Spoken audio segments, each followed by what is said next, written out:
Shalom, meresponi secara benar sebuah pencobaan.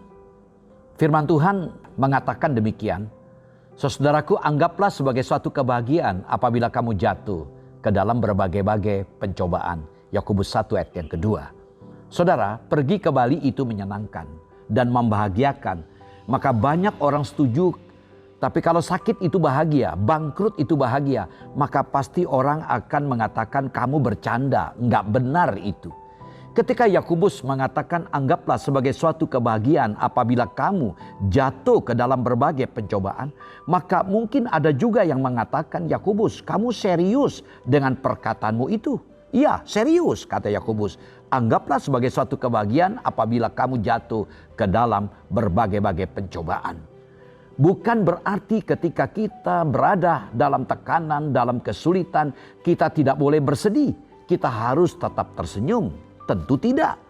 Kata anggaplah dalam ayat ini bukan rasakanlah yang berkonotasi menipu diri kita. Yaitu sebenarnya kita tidak suka, tetapi demi supaya tidak menyinggung perasaan orang lain, maka kita seolah-olah harus menampakkan ekspresi kesukaan.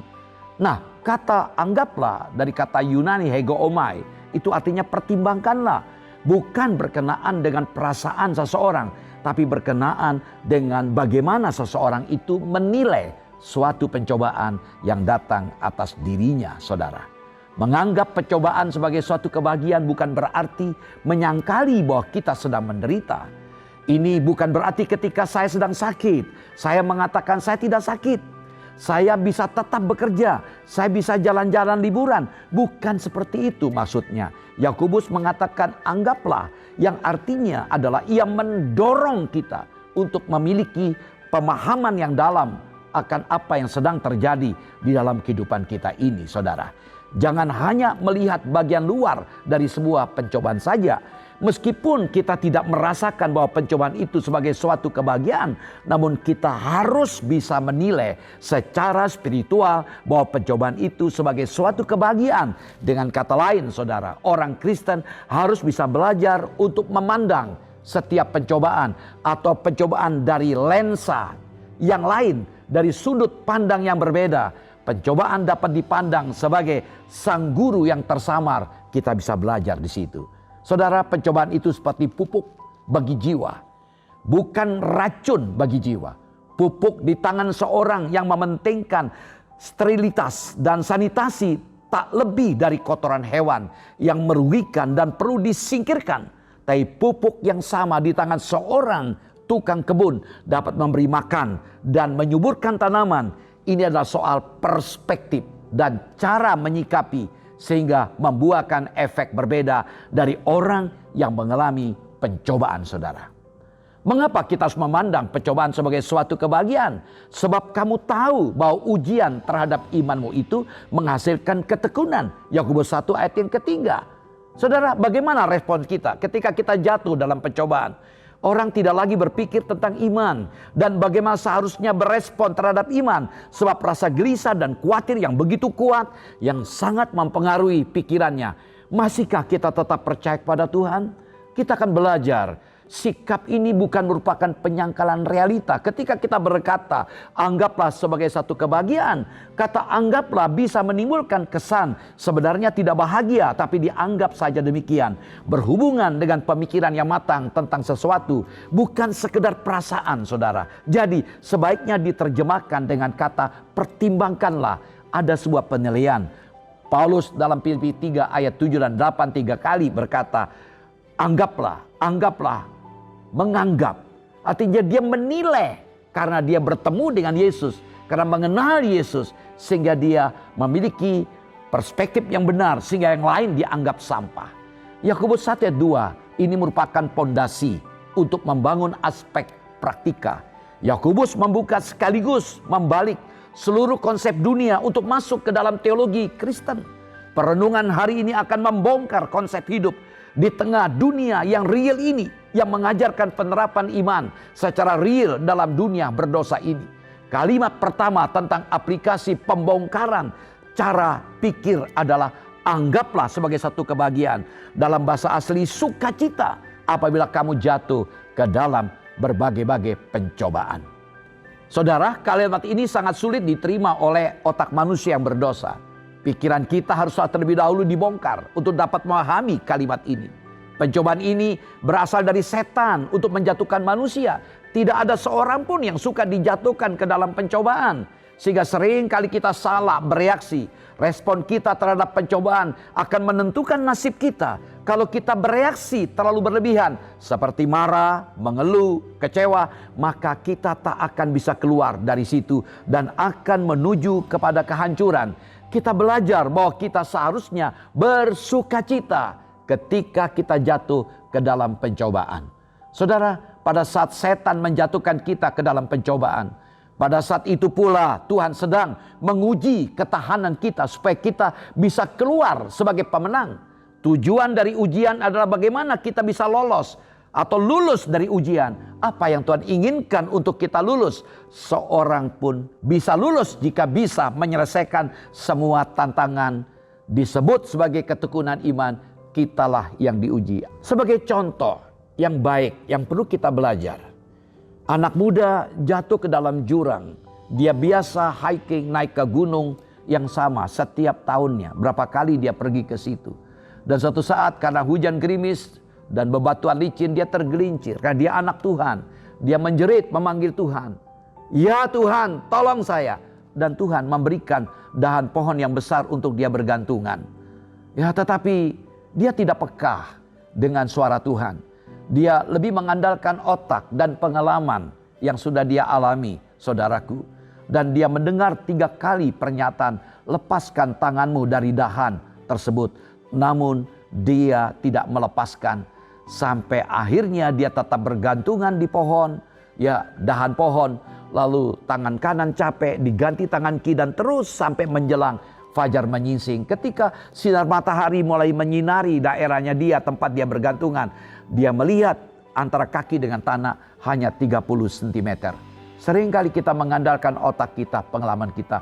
Marilah kita belajar untuk meresponi dengan benar setiap masalah kita dengan cara pandang yang benar. Yang kedua, ketika kita berkata, firman Tuhan berkata, anggaplah ini sebagai satu kebahagiaan.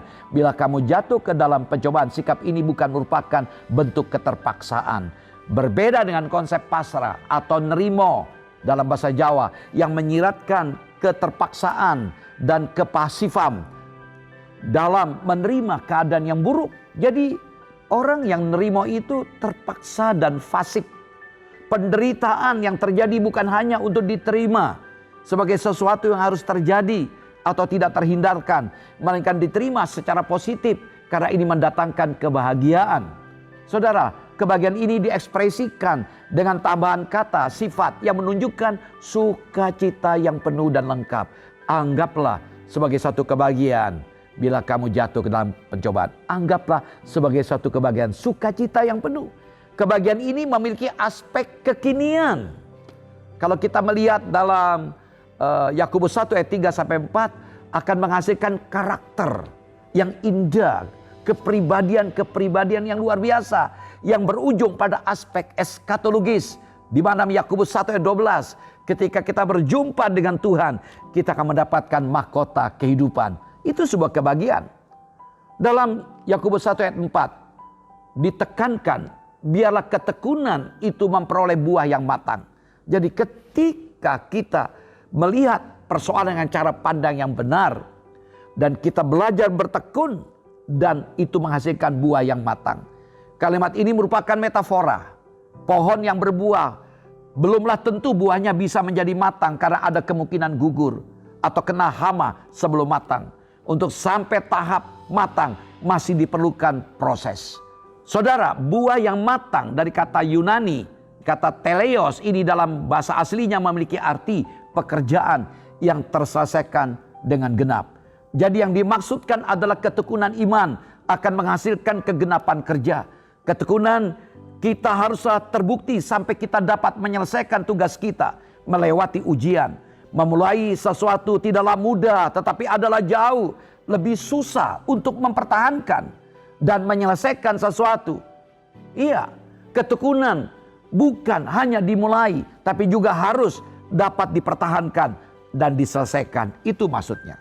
Kata tekun dalam bahasa Yunani hupomone dalam perjanjian baru bernuansa aktif. Dan juga beberapa kasus kata ini dikaitkan dengan pengharapan. Jadi tekun memiliki arti tabah yang aktif. Saudara yang saya kasih dalam Tuhan Yesus Kristus, kata hupomone ini berasal dari kata hupo atau di bawah, meno itu tinggal atau berdiam. Sehingga kata hupomone itu menyiratkan tindakan aktif untuk tinggal di bawah sesuatu. Sehingga kontras terhadap usaha untuk melarikan diri. Sebagai contoh, seorang pemuda menemui seorang pendeta. Dan pemuda ini bertanya kepada Bapak Pendeta, "Bersediakah Bapak Pendeta berdoa supaya saya lebih sabar?" Lalu mereka pun berlutut bersama. Dan pendeta itu mulai berdoa, "Tuhan, kirimkanlah kesulitan kepada anak muda ini di pagi hari.